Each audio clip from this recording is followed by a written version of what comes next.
So welcome all to May's Hot Topics program.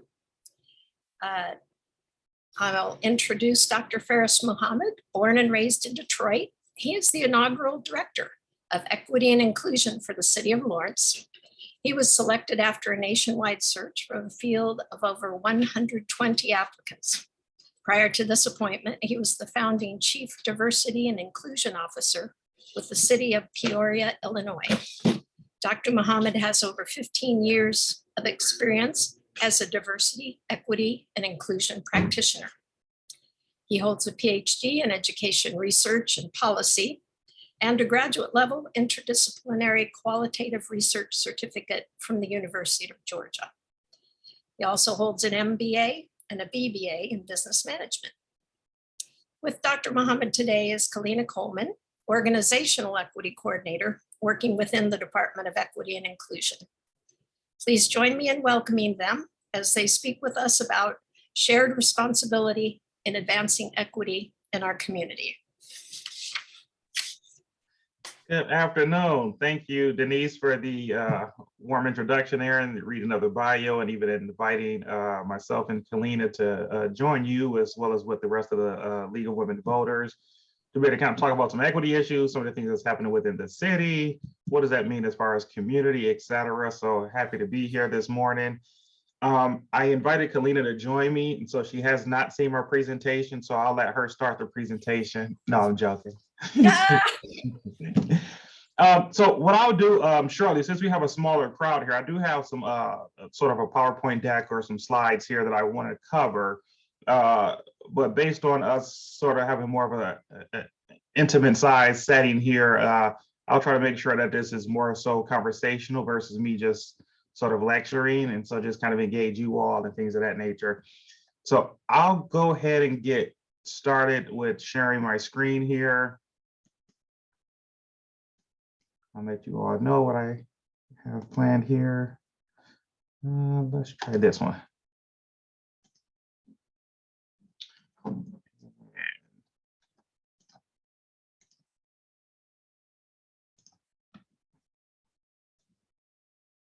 Are you able to see that? Okay, sweet.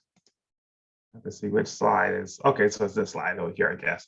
Okay, so when Denise first reached out to me and kind of talked about coming to speak with you all, we tried to bounce around some ideas of what we thought will be most meaningful to the League of Women Voters, as well as your viewing audience. So we kind of discussed what does that mean to make sure that we're engaging community and doing some of the community work that you all are often doing. So we talked about sort of what's that shared responsibility throughout our community as it relates to how we go about advancing equity, not as just a city, or not just as an equity and inclusion department within the city, but sort of as a community. And so we came up with this sort of topic here, shared responsibility in advancing equity in our community. And so again, I would jump around to a few slides. I probably won't cover them all, because of course I'm always interested in what's on you all's minds and what kind of questions you have. So I'll try to save some space at the end of the presentation for questions, but also depending on the question that you all may have, I may entertain it during the process and make this a little bit more sort of informal. So if you can put a question in the chat box, I may be able to see it. But if not, if you probably activate the raise hand sort of icon, that can be useful as well, because I can see that probably better. And then I'll try to entertain. We'll try to gauge the chat box too, if you don't mind, Farris. Yeah, and then we can that'd be helpful. Okay. Thanks. So with that being said, I'll go ahead and start off with the some of the things I plan to discuss today. So one, just looking at you all sort of kind of mission or purpose that you all have on your platform as far as about the League of Women Voters of Lawrence Douglas County, a nonpartisan political organization encouraging informed and active participation in government. It influences public policy throughout education and advocacy. We never support or oppose any political party or candidate. So even with that right there being said, as far as part of you all's mission, as far as engaging and trying to make sure that we have more of an informed community, that's already sort of doing the work as relates to equity, right? We know there's disparities and there's lots of conversations nationally related to voters registration, access to being able to vote, sort of policies that may be in place that may impact more marginalized groups disproportionately. So that right there is already sort of engaging in some of this equity work as relates to better informing the community and trying to help provide that access and resources to be able to engage in this sort of democratic process. So I think that's important. So shout out to you all for your work and volunteering as part of the League of Women Voters. So greatly appreciate that. As you can see here, I have make a difference, get involved. And so that's the sort of theme of this presentation. How do we get involved? How do we engage more people to get involved? So on and so forth. So here's just a small icebreaker as I have here about how long have you been in Lawrence? So since there's a few of us, we can share out. And of course, if there's any sensitivity as it relates to age, we can go by decades so that you don't have to say specifically the year if you are a Lawrencian and you're born and raised here. So you can just say more than a decade, more than 2 decades, more than 3 decades, etc. Somebody's joining us, I'll admit them in. So I guess however we want to do it, it's just a handful of us. So if you want to come off of mute and just kind of say how long you've been in Lawrence, whether it's by the actual year or by 2 decades, 3 decades, etc., please feel free to join in. I've been here all my life. Nice. I've been here since 1985. 85. Ruth Goff here. I've just been here about a year. Moved from the Johnson County area. Okay. Okay, got one in the chat here for Charlie at 53 years. Let's see. For those just joining us, I think maybe Jennifer and I think somebody else just joined us. So the question was that we have, how long have you lived in Lawrence or Lawrence area? Rather specifically the number or by the decade. So if it's been more than 1 decade, 2 decades, we're sharing out that for an icebreaker. More than 40 years, okay. Yeah, hi, I'm Jennifer. I've lived here about 15 years, I think. On and off, but bouncing back and forth from Kansas City. Nice. Okay. And is that everyone or anyone else? So I guess with that being said, so thanks to all for joining in just to share that, because we want to make sure we have a better understanding of sort of what is the sort of community knowledge, right? You all as experts throughout this community kind of know best as relates to what's happened throughout the community based on your years of experience in serving as sort of community experts here. So appreciate sharing that. I look forward to learning some things from you all as we go throughout this presentation as well. And I guess I should share myself. So I've been in the Lawrence area. So I took this job just over 1.5 years ago, November 2020. And that's in regular years, but if we put that sort of in COVID years, I've been here just a couple of months, I guess. So I'm relatively still new to the community, still learning a lot. So I enjoy these opportunities to be able to engage with different organizations and different community members.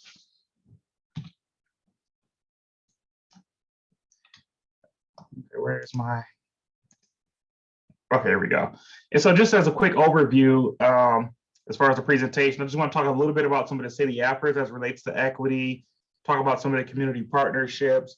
Then we're going to talk about the ideal of sort of an equity lens and sort of how we look at things from a different view. As you all mentioned, we had everything from 5 to 6 decades of experience, lived experience in the sort of Lawrence community to 1 year of experience, right? And so as such, even looking at Lawrence as a community, we see things very differently. So we'll talk about that. And then overall, just kind of really try to foster some dialogue and us talking about as a collective, what are some of these meaningful topics that we probably should be having that may be a little, some may have reservation or trepidation to have, and how do we roll that out for others to be able to have more difficult dialogues, et cetera. And so this slide right here, I like to use a lot of times in different presentations because we talk about different terms or concepts, but we purge around certain, vocabulary words. And sometimes there's this built-in assumption that we all have the same shared understanding of certain words, right? Or certain meanings, certain theories. And it's important to kind of have that sort of shared understanding or some level of commonality as it relates to words or concepts or theories.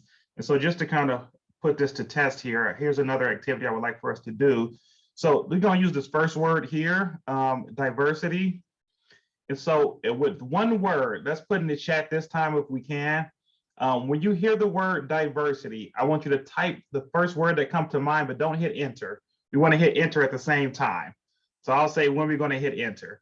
So let's just type it into the chat. And then when I say hit enter, we're all going to hit enter to see what's the first word that comes to mind when you hear the word diversity. So let's give it a few seconds. Okay. Okay, let's hit enter. Differences, variety, colorful, everyone. And just for the viewing audience, I'll read these out loud just so people can see what came through the chat. So we had differences, we have variety, we have celebrating differences, we have different, we have colorful, we have everyone. So under that sort of same umbrella of diversity, but again, different thoughts come to mind, right? As far as difference, being different, variety, colorful, these are all sort of different things. Let's do the same thing for the next word, and this is going to be the last one we're going to do. Let's think in terms of inclusion. What comes to mind either in a word or a couple of words? And let's give everybody a chance to type it into the chat, then we can hit enter at the same time to see what the different thoughts were as it relates to what comes to mind when we hear the word inclusion.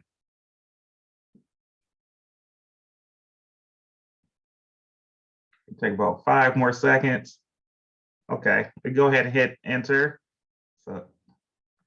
So as it relates to inclusion, what we have in the chat here is together, ensuring everyone feel welcome to participate.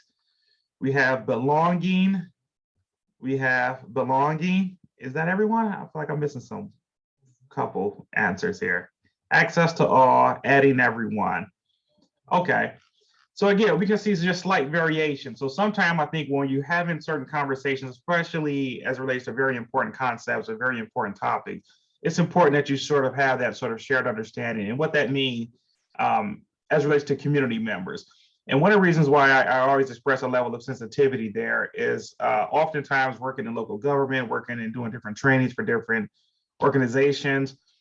I've experience being in sort of conference rooms or board rooms with staff or team members, and sometimes amongst those individuals who are trying to figure out how do we develop a strategic plan, a comprehensive plan, or whatever their policy, whatever that document might be. It may be in a room full of people who all have graduate level degrees, right? And being born and raised in the city of Detroit, there was a study done several years ago that came out and reported that Detroit was considered to be 49% of the people in Detroit were considered to be functionally illiterate, meaning a lot of folks cannot on their own fill out a job application or a FAFSA form. So if you have people developing policies and strategies that's supposed to be public facing and you're writing at a sort of graduate level, then how do you expect majority of your community or a large share or portion of your community to even understand what's being sort of shared out, right? So with that being said, I think it's often important that we sort of make sure that we have common language, easily understandable and digestible language when we're trying to engage people to sort of move the needle in the right direction as it relates to advancing equity. And in this context, you talk about equity and literacy. So here's another graphic I like to kind of share just to kind of to that point about how do we have that sort of shared understanding, right? When you think in terms of words that we often hear, sort of inequality, equality, equity, and justice. And so here it kind of explains, I'm not sure if many of you are, if you've seen this graphic before. Okay, so at least 1 to 2 people. So it talks about inequality, being unequal access to opportunities. And this is one that a lot of people just sort of struggle with. What does it mean to not have quite access or easy access to opportunities? In this case, you see most of the fruit here on one side of the tree. The tree is kind of bent in the favor of one person. They talk about equality. You can see them sharing the same sort of resource to provide access to the same, what they believe to be the same opportunities. But even in this case, providing the same resource did not provide sort of equitable access for all people, despite having the same sort of resource. In this case, it's a step ladder. And then talk about equity, right? They provide a taller ladder for this person over here so they can have more reach, but still most of the resources is not in that area of that person. So even providing additional what may seem like more of an advantageous tool to provide this person more of a wider access, it still does not quite suffice. And then talk about justice, right? How do you sort of start to fix that tree, fix that structure to make sure that the structure itself is fixed, which of course takes a lot more hard work, right? So it's kind of like a marathon approach. And here we go, allow in. So again, just looking at different words, vocabularies, understanding, and what these things means beyond conceptually, well, how did this look as far as putting these things to practice? I think this illustration here is very helpful in regards to delineating between these different things and different concepts or words or vocabulary.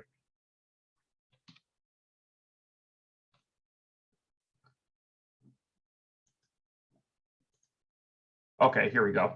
And so here I'm just going to talk quickly about sort of the city strategic plan, as I promised early on one of the first slides to kind of just walk through. And I'll just do a quick high level overview so everyone can have a better understanding of what the city may be doing as relates to what we're focusing on.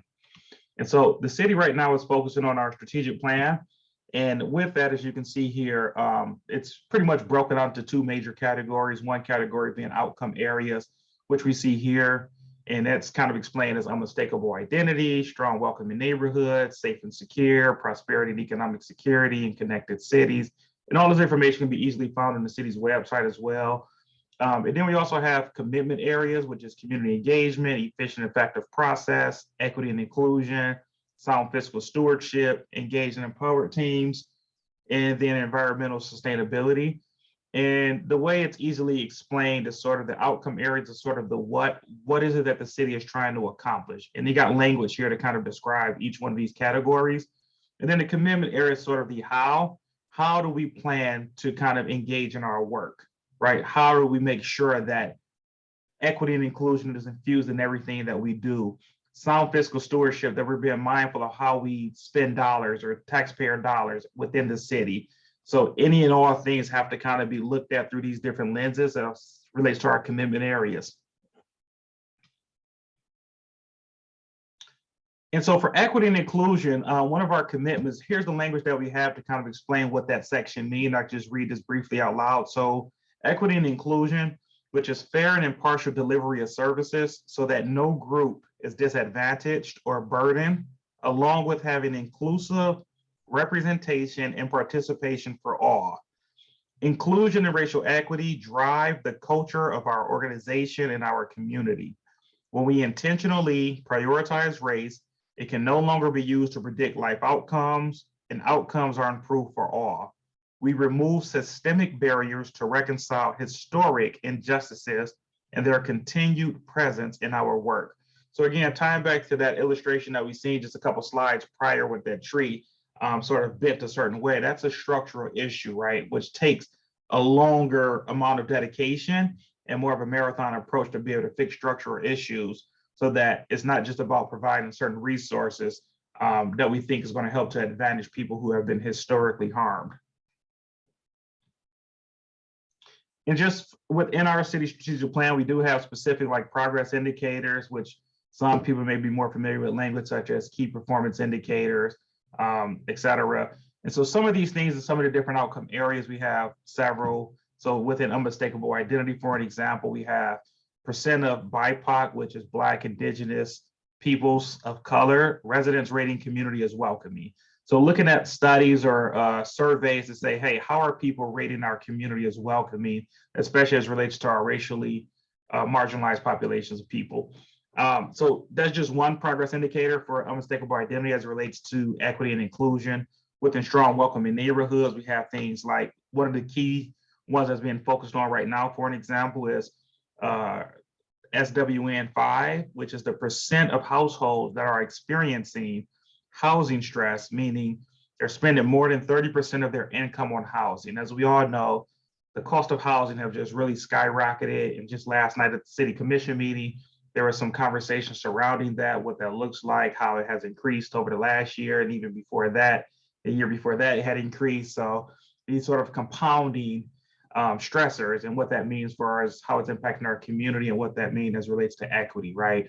Who's having what kind of access to be homeowners or even being able to secure residency. Then we have our safe and secure.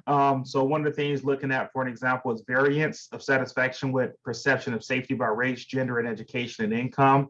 So not just how people are rating our first responders, but also how do we sort of disaggregate the data to say it's not just as a whole overall related to the city of Lawrence, but what about specific groups? Is there consistency related to how everyone sort of sees public safety in our community?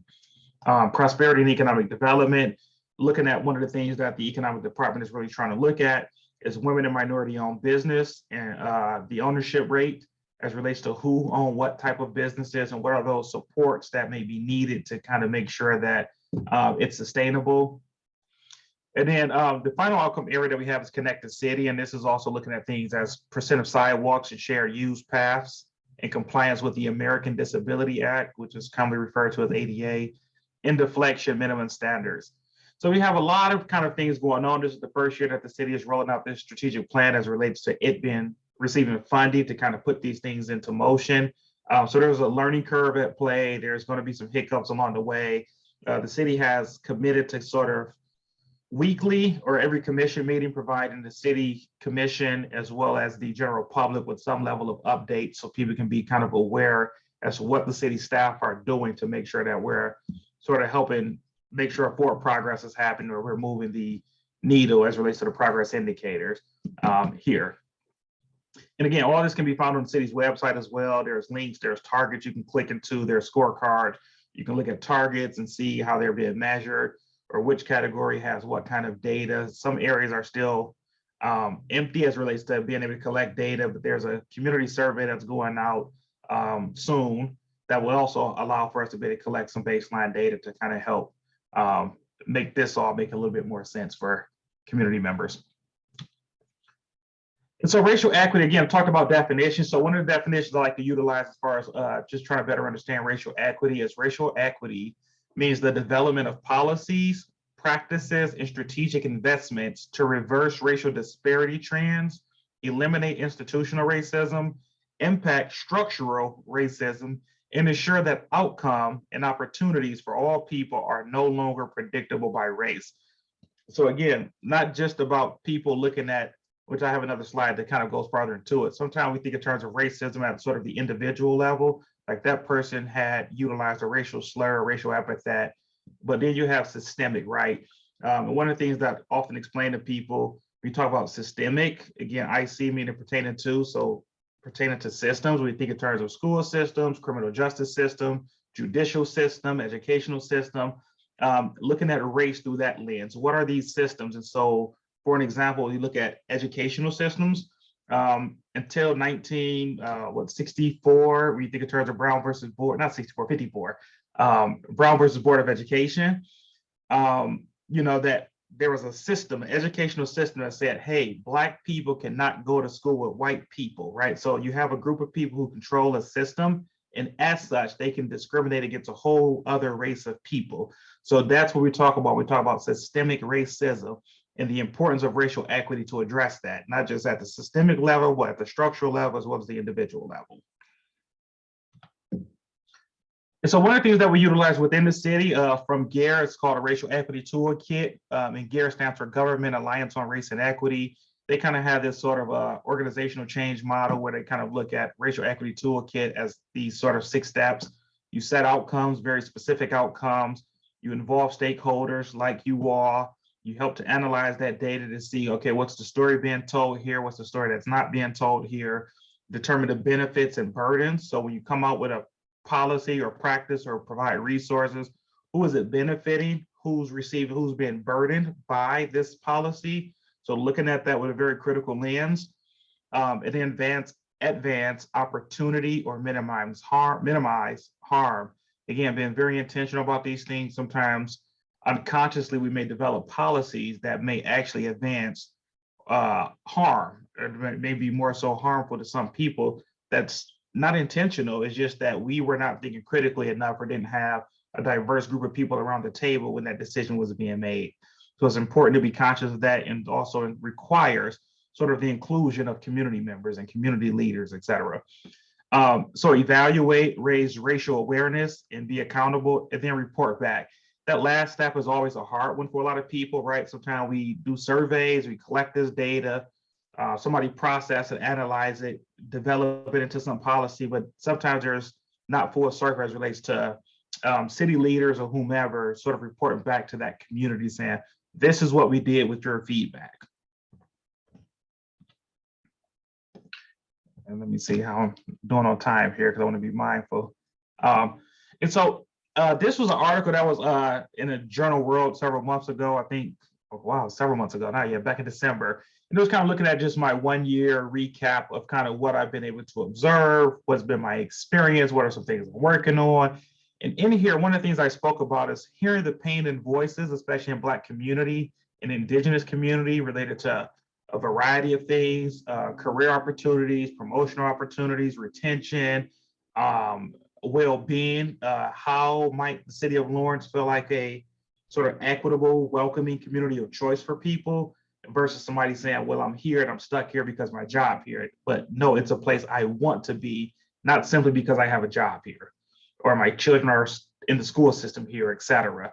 So this is something I try to be mindful of, like related to what are the voices that are I'm listening to or able to hear, and what does that pain sound like? And so to that point, as we talked about a little bit earlier, looking at things at the individual level, systemic level, and structural level.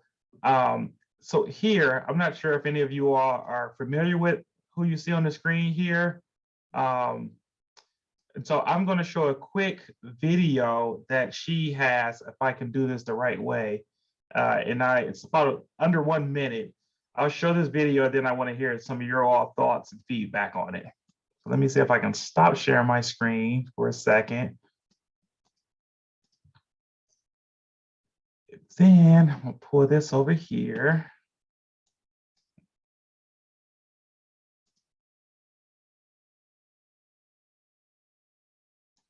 So this is going to be a video by Jane Elliott, who you just seen on the screen here. And I think I pressed the sound, so when I press play, you should be able to hear it. I'm gonna press play real fast and then ask you to give me a thumbs up if you hear volume coming out, then I'm gonna pull it back and then start over, you can hear it. Sounds good? Every white person in this room. Okay, let me pull it back because I want you all to make sure you hear it, turn my volume up. Okay, there we go, just less than a minute, but I want to hear you all thoughts after we kind of view this 1 minute video. I want every white person in this room who would be happy to be treated as this society in general treats our citizens, our Black citizens. If you, as a white person, would be happy to receive the same treatment that our Black citizens do in this society, please stand. You didn't understand the directions. If you white folks want to be treated the way Blacks are in this society, stand. Nobody's standing here. That says very plainly that you know what's happening. You know you don't want it for you. I want to know why you're so willing to accept it or to allow it to happen for others.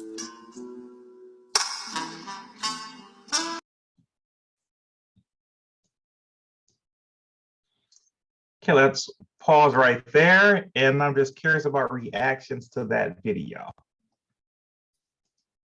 Anybody can come off mute and join in. That's a pretty stark demonstration of the state of the world. I believe Jane Elliott is the blue eyes, brown eyes lady, educator in Iowa. Very famous study where she treated her kids differently based on different days and different eye colors to teach racism in Iowa. It's a plan that I've done in my drama class as well. It's pretty powerful. Mm. And she did it in 1969. The reaction didn't surprise me. I think for me that kind of stillness, because for one, you got to have reaction time too, right? You don't want to just stand up just because someone said stand up. So you got to kind of process what was said, right? And so they were still kind of thinking about it. I think many people in the crowd were really thinking about what they felt about that, like what aspect did they not really want to be like a Black person? And that was like a genuine question. It wasn't something you could just stand up and answer quickly. So like that, it didn't surprise me that process time happened. I think about that concept when I hear this great replacement theory being talked about, in that, you know, so what I hear being kind of said is you don't, you know, that this has not gone appropriately, and should the roles be reversed, I don't know if it's, I don't even know how to exactly say it, but there's a connection there that really has been mulling around in my mind these last couple of days in particular.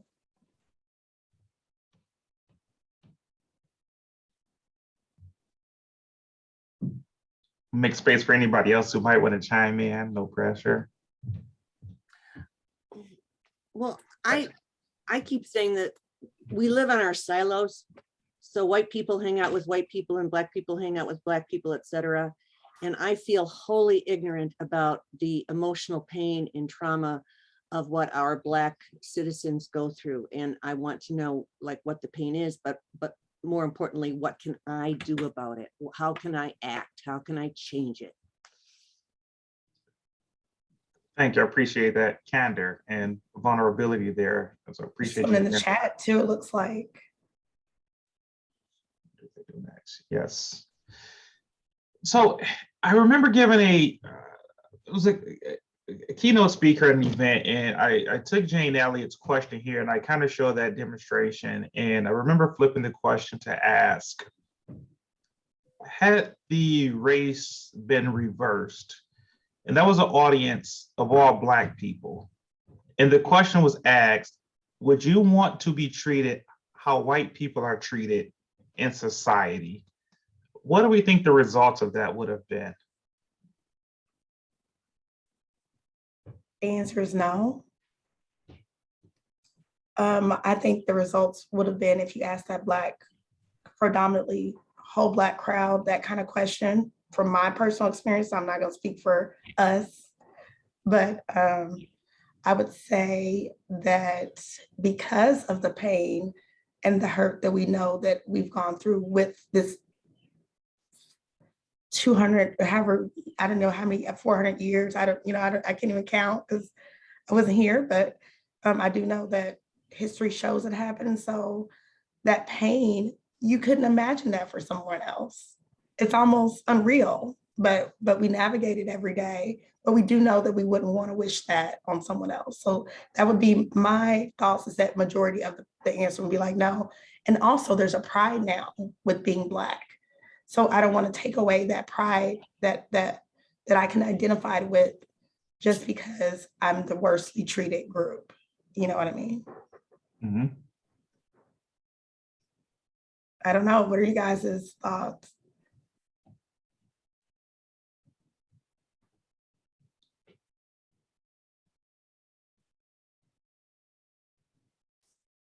I think that's really admirable of you to say, Kalina. Thank you.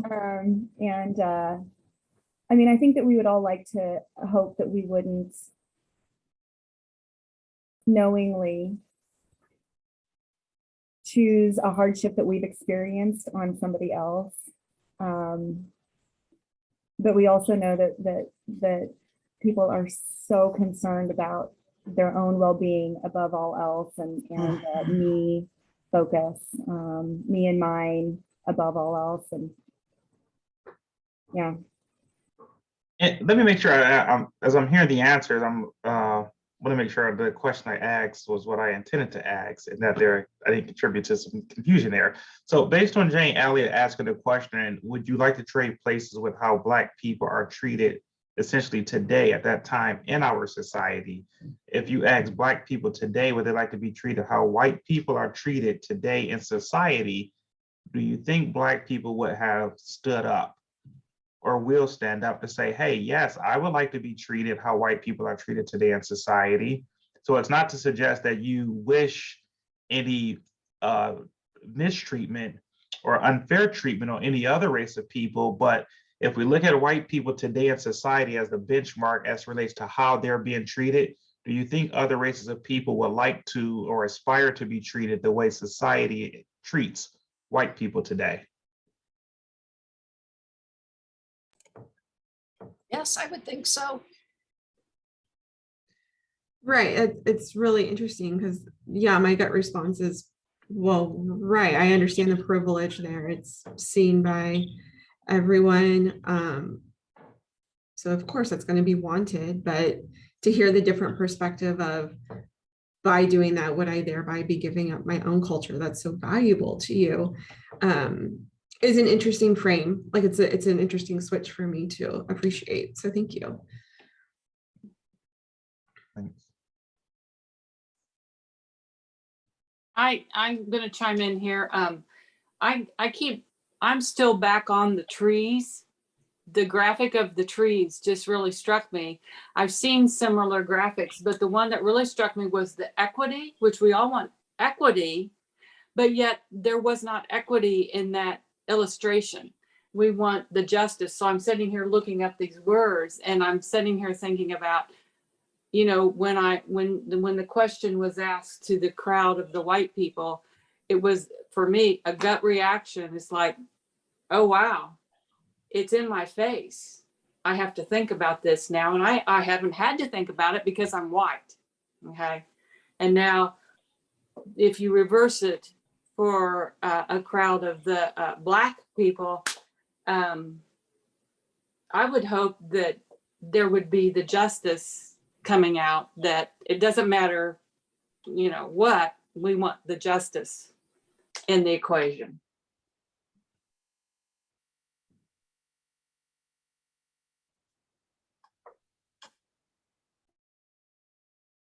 Could definitely agree with that. I think that fits in with what I'm feeling. Ruth. So I just wanted to take my time a little bit on this one. That's why I try to embrace the awkward silence and give people a period of time to process before they share out. So there's not, you know, added levels of pressure to feel like you have to give a rapid response. Because much of this work, especially talk about some of these difficult conversations along racial lines, it's tough, and it does take, to what Kalina kind of echoed earlier, it requires some level of processing and reflection, and hopefully there is reflection there. And so I'm going to share a few more slides here, and I do want to make sure that I kind of pause. I might fly through a few of the next few slides, and I want to make sure I pause to have some additional conversations with everyone, and as it relates, again, what that means as far as shared responsibility, as far as events and equity throughout our community. So let me see if I can go back to share my screen here. Still here.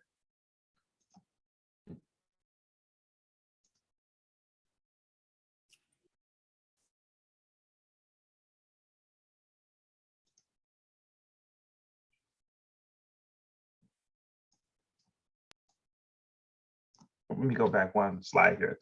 So again, she was sort of not just looking at the individual level, but also sort of looking at the systemic level, if you think in terms of society, because she was asking a question about society, right?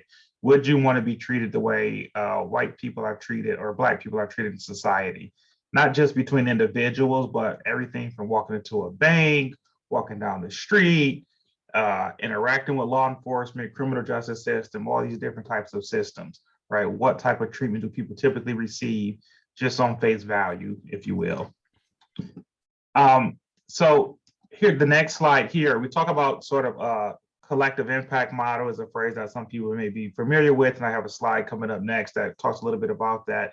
But again, when we talk about you know, division of labor, if you will, who all needs to sort of be involved, who all has shared responsibility, and this is just a few that I highlighted here between government, right? So city, county, school district, all these sort of anchor institutions in our community, what's the role that each play as far as advancing equity?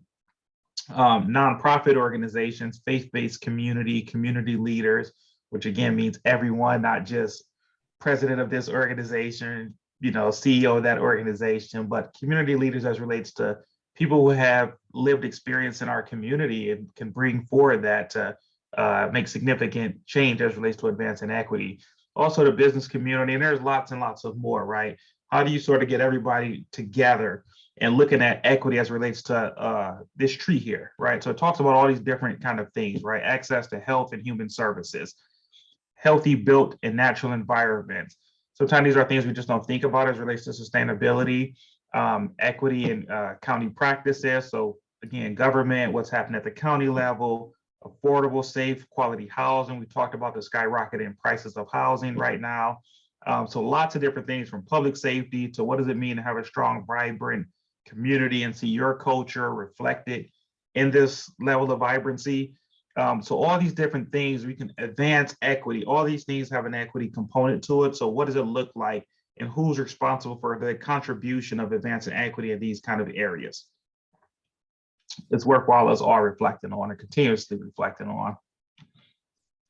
And so collective impact model, just to kind of help bring some additional clarity or elucidation to that.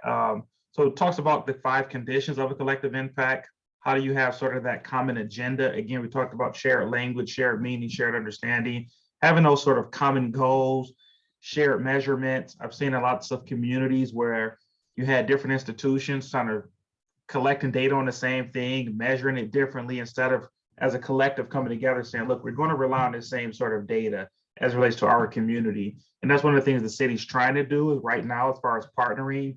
You know, economic development is working with Chamber of Commerce and other entities. You have lots of different people working with different people to kind of share that data. Mutually reinforcing activities, continuous communication, and then the backbone support, right? Whose role is it for these different things? And so within the city, we talk about sort of like, how do we develop sort of a roadmap to equity and what does that looks like? And I think that's also applicable throughout our community, right? Again, what does it look like in our community as far as creating a roadmap to equity? There was conversation earlier about people working in silos. I think Janine had made mention about sort of the comfort of people being in spaces where they feel most safe, which is usually amongst people who look like them, which goes to Dr. Danielle Beverly Tatum's book about why are all the Black children sitting together in the cafeteria. She kind of speaks about that sort of comfort about being amongst your own and feeling safe, as well as I think Dr. Joy DeGroy kind of speaks about that with the post-slave syndrome. What does it mean to be in places where you don't, especially for Black people, where you don't have to worry about your race or being mistreated because of that. So talking about just building that roadmap to equity, again, with a collective impact model, that shared responsibility, how do you create that for the community? And then let me double check here. I'm going to try to answer this question real fast. So when will the Chamber of Commerce provide lists of BIPOC-owned businesses so local folks can support them more fully? I don't have the exact answer to that question. I know there is some work in progress, and I think it's Axel. I know that the website that the city is using or the Economic Development Department is using to be able to track and see which businesses in our community, I think throughout the county, but majority of them are in Lawrence, related to what's the percentage of Black-owned businesses and women-owned businesses. And there's still some work in progress. I think the Chamber and EDC has been able to identify some, but I think so many small businesses sometimes are not, there's still some barriers in place as it relates to what that means to get an LLC and have your business registered as a MBE or WBE or DBE, which is a disadvantaged business enterprise, minority business enterprise, women business enterprise. So some of the data is not quite there yet. So it's still a process. I don't know the exact answer to that, is short answer.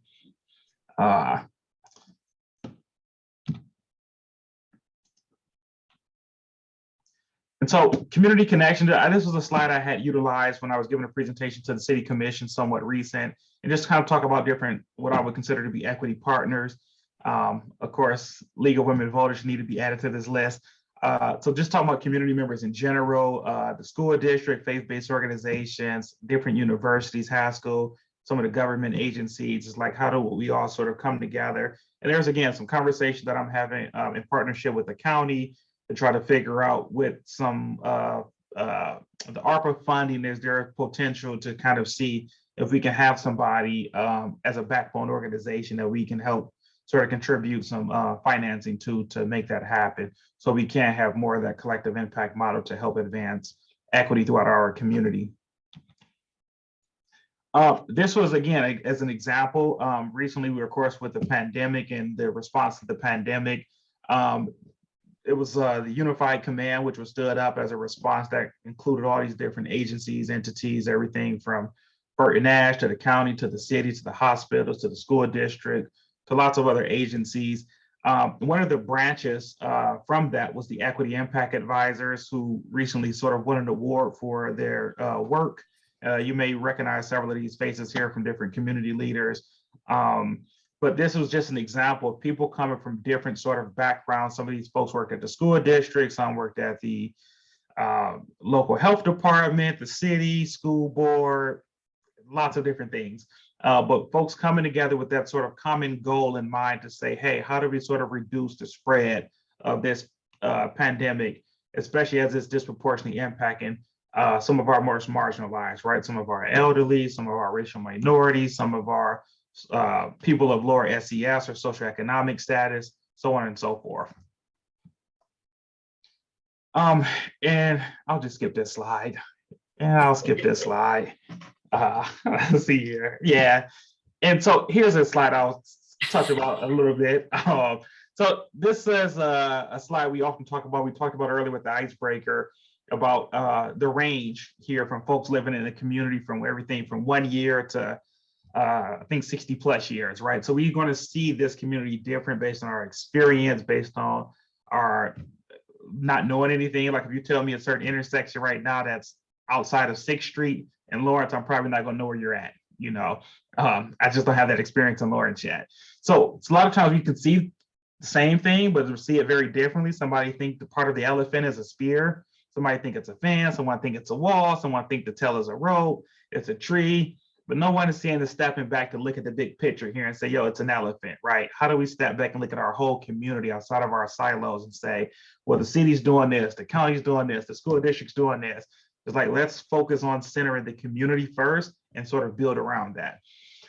And sometimes when you see things that only through your lens, you know, certain things get in your way. You can't see beyond like this rhino with the horn. It's like it's painting every picture with that horn in his face, right? So that's just, again, we see equity things differently, which requires these conversations, which require organizations like League of Women Voters to invite people to say, hey, we want to partner, we want to connect, let's have conversations, let's have dialogue. And this is just the iceberg model of culture. You all may be familiar with this or have seen this before. They kind of talk about it's so many components that sort of make up culture, despite a lot of times we go to those things that we are easily able to see, right? Those things that are most visible. We see what we believe people's gender expression or people's race, certain cultural symbols or language, but there's so much embedded into culture, right? And you can also look at this as not just even at the human level and individual level, but also community, right? If you ask, like I have done, I get lots of different views and takes on what is the culture of Lawrence, right? What does that look like? And people have talked about how it's changed over the years. People have expressed concerns about it changing too much or too fast. And who are we? So that identity and that culture, it's a lot of rich history there, as we talked about even earlier, about the concerns about trading places with another race at the expense of giving up so many hundreds of years of rich history. So iceberg model of culture, I think, is another just important thing as we talk about work being done surrounding shared responsibility of advancing equity. I'll just read this real fast. We talk about, you know, an equitable workplace or culture or community. You know, this right here just briefly says we're not all in the same boat. We are in the same storm. Some have yachts, some have canoes, and some are drowning. Just be kind and help whoever you can. I like this a lot, especially as it relates, I guess we're still in the pandemic, but with COVID, it was really, this became really even more powerful to me during COVID, right? It was a lot of talks about even like social distancing. Well, some people stay in a certain community housing projects. The ideal of socially distancing and staying at 6 feet is not feasible for some people, right? It's like, what is the community you stay in? What is those living situations? If you're taking public transportation, what does that really look like? The ability to be able to socially distance, or it was just so much embedded in where people are at and what that means as far as how you're able to respond based on the resources you have. So yes, and sometimes people say we're all in the same boat, or we're all in this together. Like, yeah, but so this can require lots of more conversation as well. I'm gonna skip this, and I'm gonna skip this, and I'm gonna skip this, and I'm gonna skip this, and I'm gonna skip this, and I'm gonna skip this too. And I'm gonna go here and just kind of pause because we only have about 10 minutes or so left. And so I just like this African proverb a lot. If you want to go fast, go alone. If you want to go far, you go together. And so again, as to close out on the topic, at least on my presentation part, as relates to what does shared responsibility look like as it relates to advancing equity. Sometimes things are just not going to move as fast as people would like because it takes hard work to really, really include people. I just had some conversation with somebody recently who was kind of getting frustrated about too many meetings not being the best use of people's time. And what does it mean to kind of wrap up meetings faster? And somebody else was pushing back saying, hey, I want to make sure I'm being inclusive and making sure that the voices of all people are being heard. And that can be frustrating because some people don't like longer meetings. Some people want a short meeting. But in order to really, really include the voices of all people, you have to hear things that you don't like, right? And that's part of that process. And it's a lot of times easier said than done. But if we really, really want to go together, then or go far, we kind of have to do it together. And so with that, I will stop sharing my screen and that presentation and just listen for thoughts, questions, comments, dialogue. Dr. Muhammad, I had a question about the environmental justice zone. Have the parameters of that been set at this point in time? What are those boundaries? Good question. I'm not 100% sure on that. I know I have been in some meetings with some of the folks in the planning department as well as our MSO department, and there is some sort of low mod neighborhoods. There is some GIS mapping of which communities are considered to be those environmental justice zones or low to moderate income zones or areas. I think our planning department and I think transit have some maps for some of that. I don't know what those areas are specifically though, but if you shoot me an email, I can try to forward that to the people I think who are smarter than me who would have that answer for you. Okay, great. Might be able to be found on the planning website, maybe? Probably as well. Yeah. Well, that kind of brings us to my next question. What is the best way to get a hold of you or Kalina? If we run into somebody and they say, hey, I would really like to get in touch with them. I think email might be best because a lot of times I'm not in the office, nor is Kalina. So yeah, email will work best. And Kalina, can you put our emails in the chat box, please? So we can put our emails in a chat box. And I was just slowly starting to type, but that was going to take a long time. It's all good. Other thoughts or general comments or questions?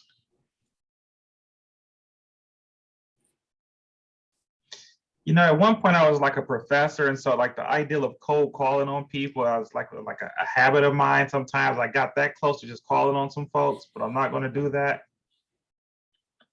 Well, I just am kind of repeating myself. I one of those people that I want it to go faster. I mean, I understand why it goes slow.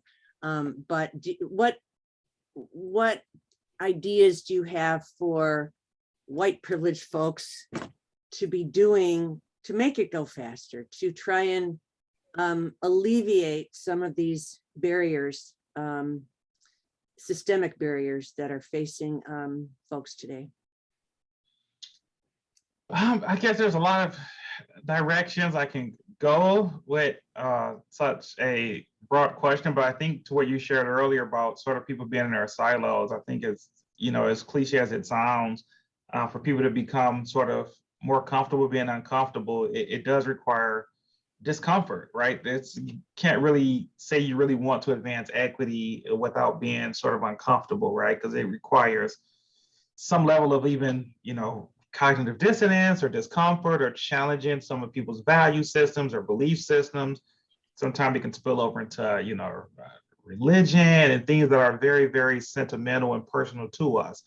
I had a, I was giving a speech one time, and I had a white woman, and I was talking about Dr. King, and it was about Dr. King, and you can find it online as well. And it was like she started heckling me, and I was talking about Dr. King being killed for trying to foster racial harmony in this country. And I was having some technology issues, so there was this pause and there was a silence in the room, and this sort of middle-aged, maybe white woman kind of stood up and started speaking about how she was very happy that Dr. King was assassinated because he tried to encourage integration and all these kinds of things. And she just started going on this rant before some of the people tried to help escort her out. And it was a room of probably 400 plus people. These breakfast, people paid their $25 to come out and have food and hear a speech. And I remember sharing with the audience, like, hey, if anyone knows her, I would encourage you all to have a conversation with her. Clearly, she seemed to be pretty passionate about her stance, and maybe that's an opportunity for dialogue, right? So I think sometimes having conversations with people who have different views, you don't have to get straight down to the core of your disagreement, but most times I think as humans, we have more shared commonalities than we have differences. So being able to sort of build those relationships and be able to make peace with, hey, you're probably not going to change my opinion on my religion and maybe even my politics, but what can we have conversation about, or even why do you subscribe to this? That was one of the things I really appreciate about teaching sociology. Course was talking about how do we start to even interrogate why we believe what we believe. How have we been socialized to believe why we believe? And periodically for myself, I try to do this. So for an example, for a long period of time, I didn't drink pop. After a while, I tried to check and say, why don't I drink pop? Why? Right? Like, even I just had this conversation with my wife the other day about not eating meat. When I travel places, it's hard for me to give a fair assessment of the food because I don't eat meat, right? So I'm a pescatarian. And every once in a while, I try to ask myself, why don't I eat meat, right? And I just have no inclination to it. So now it's not even like a real reason. It's not even necessarily about health or anything like that. I just have no inclination at all to eat meat. But point is, asking yourself the why and trying to engage other people to kind of understand their why, I think is a good step in that direction.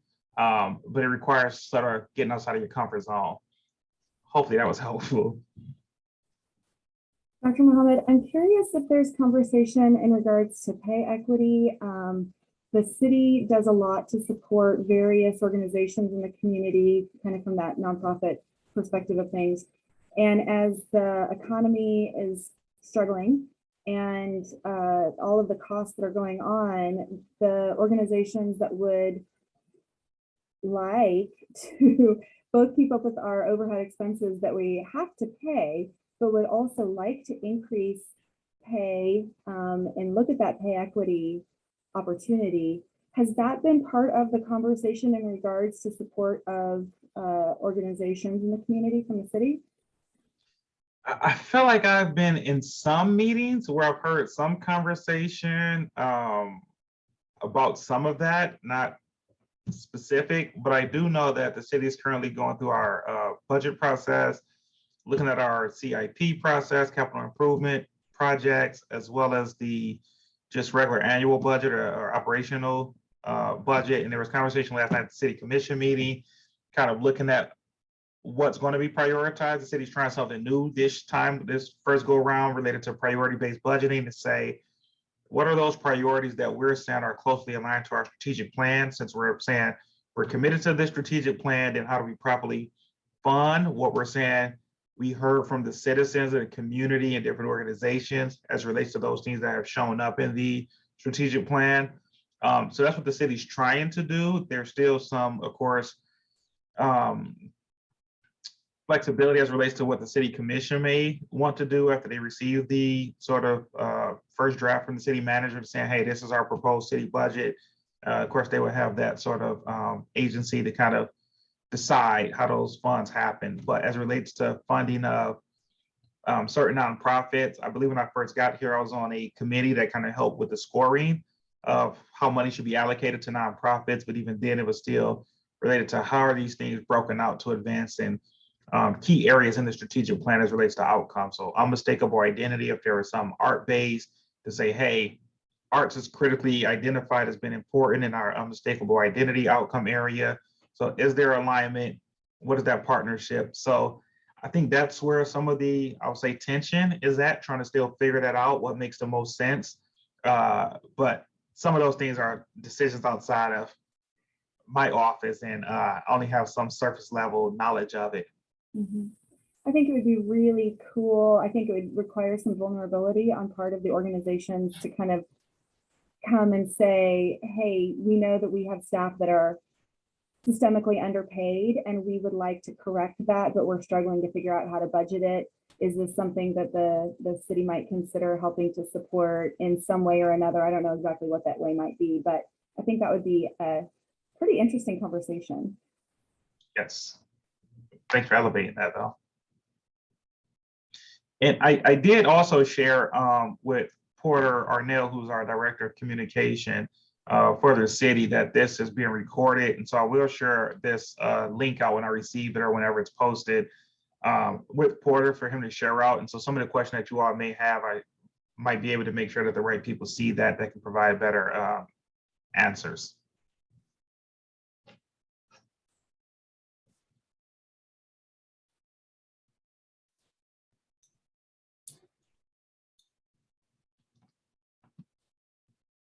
Well, if there aren't any other questions, this recording will also be posted on the League of Women Voters website, lawrenceleague.com. And so appreciate your time today, Kalina and Dr. Muhammad, for speaking with us. And very excited to keep going this dialogue and engagement with you as you work in your offices. Thank you again for the invite, and however I can be helpful, please feel free to reach out and let me know, and I'll try my best. Great, wonderful. Thanks Thank you everyone all. for joining Thank us. you all. Nice Have a to meet good day. you. Enjoy your week.